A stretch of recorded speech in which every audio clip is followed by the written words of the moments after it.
It's a wild world out there, but some worlds are even wilder. Hi, my name is Tyler Hapney, and you're listening to Dungeons and Dystopias. Thank you for listening. Hello and welcome to yet another episode of Dungeons and Dystopias. I am Tyler Hapney, your host and Game Master. I have Game Mastered hundreds of sessions of Cyberpunk RED and Dungeons and Dragons, and this podcast is a way for me to reconcile my thoughts on both of those systems. I'm going to start off today by addressing the elephant in the room. Yes, I didn't have an episode last week, and that's because I was very sick. In fact, I'm still sick, but I'm not going to skip 2 weeks just for this. So if you hear any sudden cuts, that might be because I've been coughing and I've been just really sick in general. But yeah, I want to get into what we missed last week, because really, I think it was like legit the day after my last episode came out, Cyberpunk RED released their DLC for October.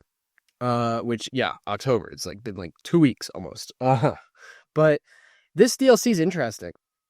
It's not Halloween related, like I was suspecting they might give us something. They've actually given us something, I would argue, completely non-Halloween related. Which is fine, which is totally fine with me. We got last year some really good Halloween sessions, and I wound up running a few of the Halloween missions that they gave us. Really good. But today we're going to be talking about the most recent DLC, and that is it's a Segotari DLC. It's a Segotari Power, which, obviously a reference to Nintendo Power, geek culture. But, this is a DLC of the Segotari company, and all the different consoles they have, and the various different the very different games you can play on those consoles, and how you play them, and sort of the rules and all that stuff. And when I tell you there's a lot of games, there are a lot of games. I really don't think I would even have the time to address all of them one by one, because, wow, there's got to be at least 50 in here.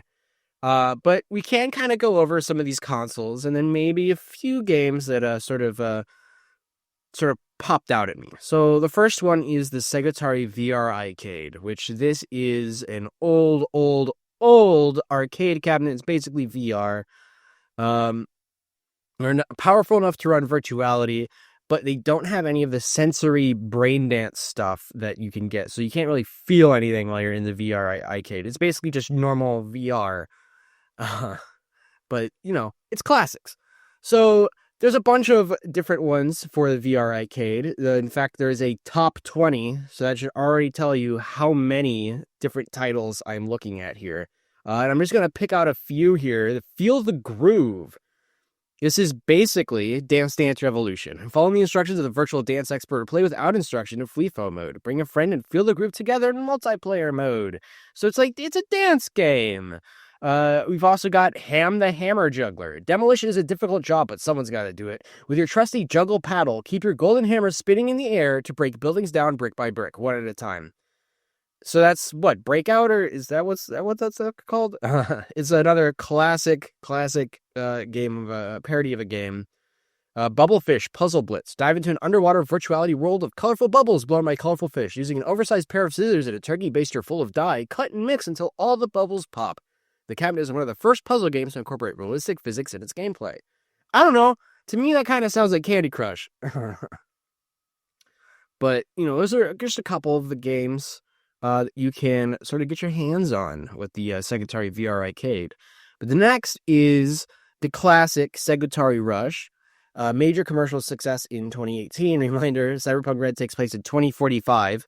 So this is I don't know, if we were talking about the NES today, So this is pretty vintage.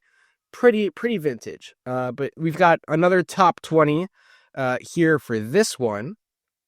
There's one called Alhambra. As the tile ceramist of the legendary Alhambra Palace, it's your job to delight the Emir with intricate mosaics to decorate the vast grounds. But not everything is going according to your plan. A jealous djinn has spread its evil into the clay, which now rises against you.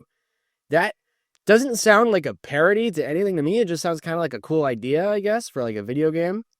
There's Adventure Once in a Lifetime, a classic JRPG adventure by director Teruko Iwamoto. Tells the story of a vessel of godlike power called the Chalice of Black Waters as it passes through history. It is a 100-plus hour tale spanning intrigue and betrayal and is best enjoyed spoiler-free. I don't know, that kind of sounds like Final Fantasy VII. Or any Final Fantasy, really, when you think about it. Or any JRPG. It's just kind of your typical JRPG. Here's another fun one. Kung Fu Fighter 1 through 6. The 2020s fighting classic Kung Fu Fighter, fully complete with 6 years of downloadable content pre-installed and ready to be unlocked at the touch of a button after validated payment. Throw fists and low kicks with a full roster of Kung Fu Fighter franchise in a single package. It's Street Fighter, obviously, or I guess we could say it maybe Mortal Kombat, but it's just it's an Elfline, it's a classic Segotari title. Here's a fun one. Elflines and Elflines 2. That's right, Elflines Online is not the first Elflines game. The hero rises to take back the Elflands from the miasmatic corruption of the Warlock. On the way, he will discover true friends joined by the game's many, many, many random encounters. Experience the beginning of the Elfline series the way it was meant to be played. I don't know, to me, it kind of feels like it might play like Skyrim or something like that, Elflines 2, his director's cut. The hero has been slain, yet he still lives, slowly poisoned by a fatal dose of miasma from his battle against the Warlock. The heart of the world is sundered. Amberina was dead. With his time running out, the hero must prepare for a final confrontation with his arch foe. Will you stand with him? So you get the idea. Elflines, it turns out, was not just immediately an MMO. I think that's pretty neat. To at least now we know that, and we can reference that in games. Kind of the same way Warcraft led to World of Warcraft. It seems like it's basically the same thing for Elflines. Next up is the Segotari Agent, the classic phone everyone's running around with. I guess it's not really a phone, but you get the idea. It's an agent, and Cyberpunk agents are they're basically smartphones, but they can do 50 million times more things. And they're built in with AI and intelligence, and it's pretty neat. But yeah, we have games for your Segotari Agent. The first one of the top 20 is Arctic Oil Rig Defender. You are a proud oil producer, privileged to work for the good of society in the Arctic Circle. Your job, although honorable and very attractive, is dangerous. Class enemies and fascists have funded attacks against your oil rig. Quash with radio and ordnance in hand. This game is branded with petrochem or Savoil acids, depending on the region sold, which I think that's cute. So, you're either working for petrochem or Savoil in this game. I can't quite tell what that might be a parody of, but I'm almost positive it's some phone game that, I don't know, maybe it's like Clash of Clans or something. I don't think so, but, whatever. Crossword King, what's a 9-letter word for a game about solving words with letters interlinking on a grid? The answer, a perfect 10. Maybe that's why 11 out of 12 therapists recommend canceling your psychiatric drug prescription and replacing it with Crossword King. I honestly don't think I need to talk much about that one. Pretty self-explanatory. It's a crossword puzzle, and apparently it's so good you can replace your therapist with it. I don't know about that one, but interesting. Digital Gladiator, we actually have heard about in Black Chrome. This is like a PvP, but not PvP kind of thing. You get to play digital solos and fight it out in an arena. It's an easier way to solve things in the street than, shooting someone in the face or stickball. So, this is a fun one. Elflines Explosion Fantasy. Relive the hit Net54 show, The Elflines Online Chronicles, in a Match 4 puzzle game. Match stills from the hottest episodes, complete tricky puzzles, and collect reels of never-before-seen footage, including interviews with the cast, audition tapes, and even bloopers. So for the Elflines fans in here, on your agent, you should get Elflines Explosion Fantasy. Probably. Next up, for our Elflines friends, there's a lot of Elflines ones here. Elflines Online Elf Tracker. Reality won't let you spend all of your time in the Elflands, but with the Elf Tracker, you can stay eternally connected to what's happening with your Elfline. Read server news, chat, arrange trades, and obsess about your Elf stats. Keep your Elf Tracker on at all times, and you'll never be alone. So yes, now you can track your Elflines Online character, and even chat with people in Elflines Online on your agent. Which could, to me, be set up for some pretty cool missions, in my opinion. Next up, the last Elflines Online that we get is Elflines Online, the trading card game online. A barely functional digital recreation of Elflines Online, the trading card game, which was only briefly available by scanning a limited edition of cereal box. Though no longer officially supported, modders have banged away at the code, transforming... Oh man, what a shortening. Elotcagol into a fantastic alt-link driven gaming experience. So it's like... It's not even supported anymore, but you can get it through, coders and hackers and stuff. And that's cool. That's always cool. The last one we have for agents, I'm going to go with the Victory of the Villainess. Because a new commoner transfer student can use rare light element magic, two of the hottest boys in class and your idiot brother are fawning all over her. Even though you couldn't possibly be jealous of a lower class trash mage like her, this peasant must be destroyed. It is the ultimate reversal of dating sim tropes. So that's cool. It's a dating sim, but now you're like a jealous girl and you're trying to destroy someone. Cool. Next up is the Segotari Mind Games. This one is kind of interesting. It's like an AR sort of situation where it's like chips that you put into your neuralware. And they affect your view.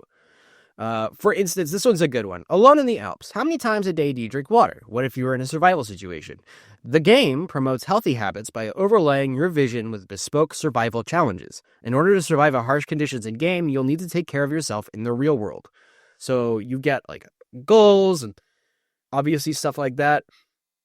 It really seems like it's an AR type of situation where it's actually physically affecting your vision. Hammer of God. Angry, release your rage by simulating the destruction of the world around you with the Hammer of God. After you get it all out of your system, you're invited to breathe along with an assisted breathing exercise to collect your calm. So it's like a rage room where wherever you go, it'll help you look like you're destroying things, and that might help with anger. We have Object Imposter. An alertness trainer, this game hides a small virtual object in your field of vision and tasks you with finding it. How well do you know the environments you frequent every day? Soon after using the magic gameplay, you'll find yourself carrying out the small details you never noticed before. But yeah, really, it is just this sort of AR game system, and I think it's really interesting some of the ideas they've come up with here. Volcano divers. Let's get sweaty. These Hawaiian volcano studying scientists are hunky, sweaty, and in need of relief. As the all-male lab's only personal lab assistant, your job is to use your hand to dutifully wipe the glistening sweat from their virtual pecs and relieve their tension. Finally, a game for us educated ladies, writes Informed Gamer. Yeah, so I guess that one is just you washing a bunch of ripped dudes. Interesting. Don't know how that one would help a lot in normal everyday life, but it is Night City. People be lonely. All right, here's the big one, guys. Here is the big one. We are finally back to the Segotari Rush Revolution. Because, here's the deal, right? You might remember the last console I talked about was in like the 2018, 2020s? Yeah. Well, the time of the Red has been pretty rough for people who like video games. Because, the Rush Revolution came out, and that wasn't until like the 2040s. So there's like a 20-year gap of not really having a ton of stuff going on, other than maybe brain dances. But here we have the Rush Revolution, and this is the most recent Segotari console. It's the one that has Elflines Online, which we've already talked about, so I'm not going to go too deep into it. But we've also got, this one's a fun one, Cyborg Anarchist 2099. It's a gritty urban crime action game whose near-future science fiction setting predicts the future with increasing accuracy each time the nightly news airs. This award-winning open-world game was adapted from a TTRPG created by some obscure Night City company. Obviously, it's a joke. It's Cyberpunk 2077. I think that's so funny. I really do. And obviously, there's just so much here. Shotgun snails, garden guerreros, a PvP arena shooting game of snail-on-snail combat because snail shells are impervious to bullets, so you need to fight your enemies head-on like an honorable badass. Use your left antenna's grappling hook to gain burst of speed. Your right antenna is, of course, reserved for your shotgun. Kind of sounds like Plants vs. Zombies Garden Warfare to me. I don't know. There's just a ton here of really cool flavor that you can throw at your characters if they happen to be gamers. You can find a favorite game amongst all of this. There's at least 80 games that you can choose from here. And we're going to get to the last bit here, which was our bonus level section of the DLC. And this is actually some pretty good shit. There's a bunch of mini games you can put into your actual Cyberpunk Red game that affects mechanics. So, just for instance, we're going to go with this Inyo one. Inspired by Shadow Star. So these are all inspired by the video games we just talked about. Each player starts a session with an Inyo token. During play, if a player rolls a 1 on a D10, they can give their Inyo token to a GM and reroll the D10 until it gives a result other than a 1. A GM can then spend one of their collection of Inyo tokens, after, of course, they've gotten it from a player, after rolling a D10 to reroll the die. However, for the GM, they must accept the result of the second roll, even if it is lower. And once that token is spent by the GM, it goes right back to its original player. So it is, I don't know. It is a system of rerolls that is, I don't know, that adds a little extra something to it. There's a few more. Main character is a really fun one. At the beginning of a session, a single chess piece is placed in the center of a table. Whenever a player rolls a 10 on a d10, they take the chess piece and become the main character. While they hold the chess piece, their edge rider cannot be critically injured, and they must roleplay their character's internal monologue without fail for the pleasure of the group. This continues until a player rolls a 1 on a d10 or another player rolls a 10 on a d10. If they roll a 1, the chess piece is returned to the center of the table. If another player rolls a 10, they take possession of the chess piece and are now the main character. That is so cute. That's so cute. I'm definitely going to run this at some point. I think that should just be really funny because my players, I don't know how well they would do with that internal monologue thing, but I want to see them do it. And that's all that matters. Wow, we are getting down to the end of our session, or the end of our episode here.